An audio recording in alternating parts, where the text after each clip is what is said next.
सुप्रभात। आप सभी को प्यार भरा शुभाशीष। आज हम हजारी प्रसाद द्विवेदी द्वारा लिखित गुरु नानक देव निबंध के अगले खंड की व्याख्या करेंगे। तो देखें खंड घ। किसी लकीर को मिटाए बिना छोटी बना देने का उपाय है बड़ी लकीर खींच देना। क्षुद्र अहमिकाओं और अर्थहीन संकीर्णताओं की क्षुद्रता सिद्ध करने के लिए तर्क और शास्त्रार्थ का मार्ग कदाचित ठीक नहीं है। सही उपाय है बड़े सत्य को प्रत्यक्ष कर देना। गुरु नानक ने यही किया। उन्होंने जनता को बड़े सत्य के सम्मुखीन कर दिया। हजारों दिए उस महाज्योति के सामने स्वयं फीके पड़ गए। नीचे कुछ प्रश्न दिए गए हैं। प्रश्न संख्या 1 देखें कि उपयुक्त गद्यांश का संदर्भ लिखिए। अब तक जितनी भी व्याख्या की गई है सब में यह प्रश्न रहा है।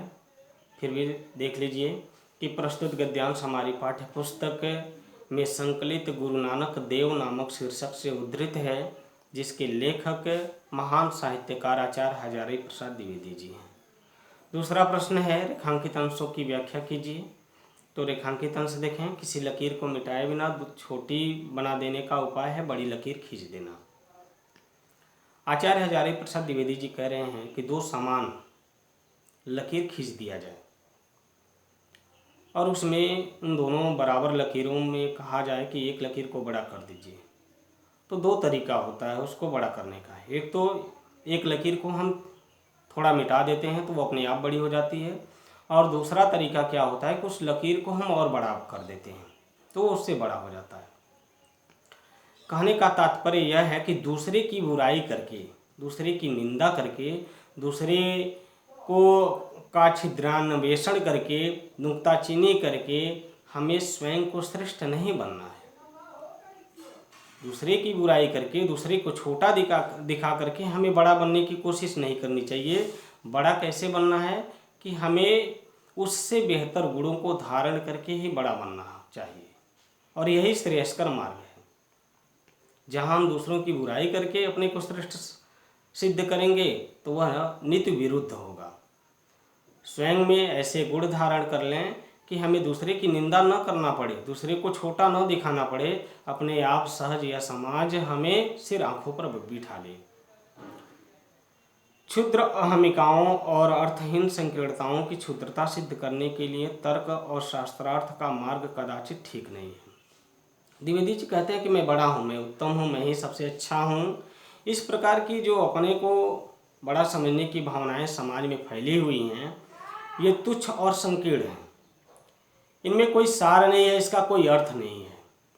ऐसी भावनाओं और विचारों की संकीर्णता और तुच्छता सिद्ध करने के लिए वाद विवाद किया जाए, जिसका खंडन करने के लिए शास्त्रार्थ एवं तर्क वितर्क भी किया जाए, यही सही उपाय है। बड़े सत्य को प्रत्यक्ष कर देना सही उपाय यह है कि वाद विवाद के चक्कर में न पड़ करके एक बड़े सत्य को समाज के सामने रख दिया जाए।